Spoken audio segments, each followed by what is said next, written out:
Good morning mga bossing. Good morning White Angel 1111. Good morning sa iyo. Ang reading mong ito ay weekly reading para sa October 22 hanggang October 29. Good morning sa iyo, Aries. Ito ay pika card lamang. Kung kaya't hindi lahat ay makaka-resonate sa iyo. Kunin lamang ang lahat ng makaka-resonate sa iyo at gawin lamang itong gabay para sa iyong career, sa iyong money, at sa iyong love. Sinasabi dito sa iyong career, Aries, na ikaw daw ay magtatagumpay sa larangan na iyong pinasok.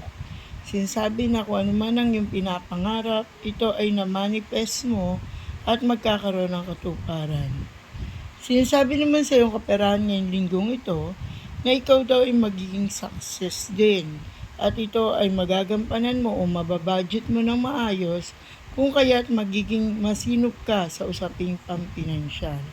Sinasabi naman sa iyong love na ikaw daw ay magkakaroon ng ninanais sa iyong usaping pag-ibig, lalo-lalo na sa mga magka-partner pa lang, kakaumpisa pa lang ng kanilang love life.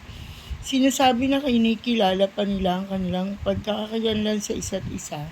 At sinasabi rito na sa yugto ng kanilang pag-iibigan at pagmamahalan ay sila ay magtatagumpay.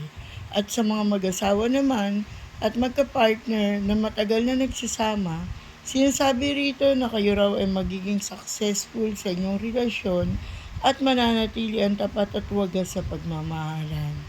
Good luck, Aries. Magandang araw sa iyo. Bye-bye.